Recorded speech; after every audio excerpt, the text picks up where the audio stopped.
Thank you for joining the Africa. Let's talk about the current political climate in the United States and how a Donald Trump win impacts Africa. I know many people in Africa are rooting for Donald Trump to win, and their reasons are pretty much simple. It's a religious stand, as in Christianity.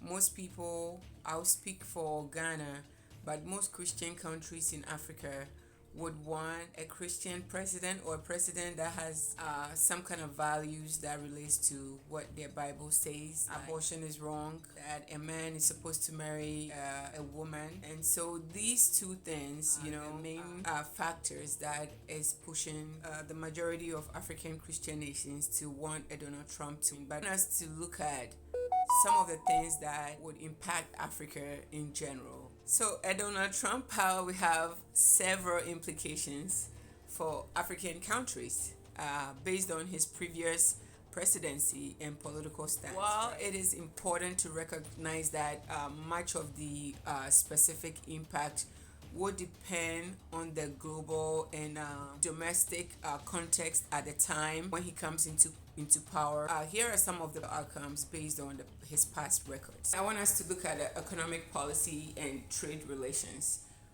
Donald Trump is an American first president. He wants everything American first, which is great for every good country. His American first policy during his first term led to a more protectionist approach, focusing more on negotiating trade deals that favors the United States.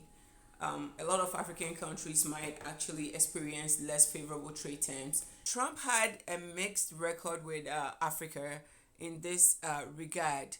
While he supported initiatives like the AGOA, that is the African Growth and Opportunity Act, his general skepticism towards multilateral agreement might affect trade dynamics. Also, when it comes to foreign investment, Trump's administration was interested in encouraging private sector investment in Africa through initiatives like the Prosper Africa Initiative, which were great. However, his policies tended to prioritize like U.S. business interests. So African countries may find themselves kind of needing to compete for American investment, amid more limited focus on development aid.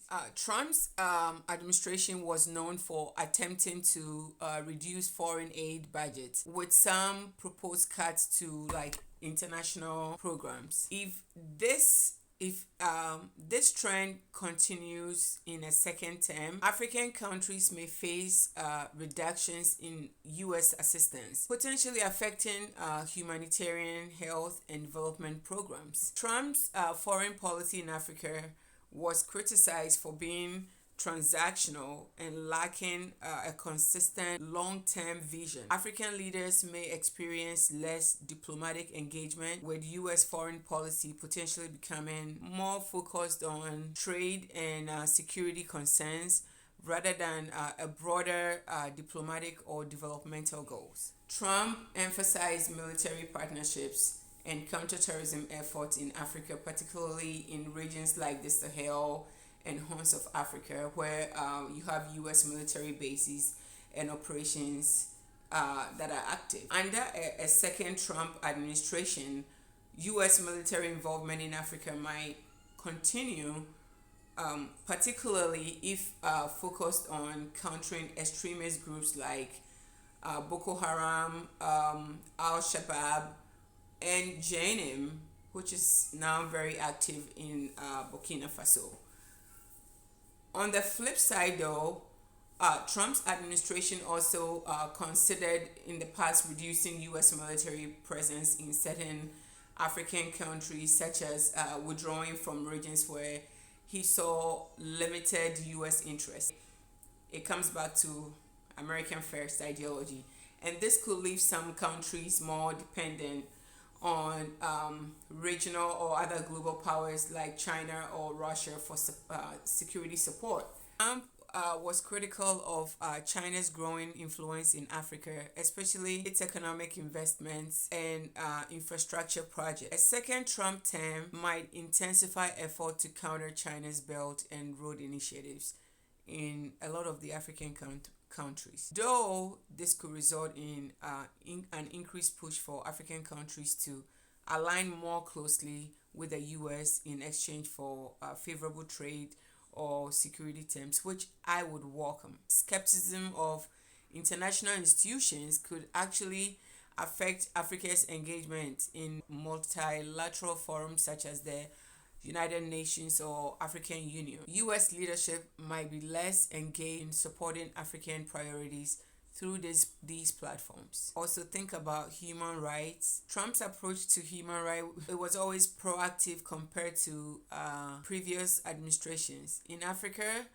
this could mean less pressure on African governments to adhere to democratic principles or human rights standards. And leaders in more authoritarian regimes could potentially benefit from a more lenient US stance on governance, which I think has been lenient for some time now. A lot of African leaders are enjoying their authoritarian rules. Trump was skeptic about climate change, and it still is, including he mentioned he was going to pull the US out of the Paris Agreement. And this may influence US support for climate-related initiatives. African countries are the ones which are often vulnerable to climate change may face challenges in securing US corporations or funding for mitigations and adaptation projects. In conclusion, a Donald Trump victory could lead to a more transactional relationship between the US and African countries with a focus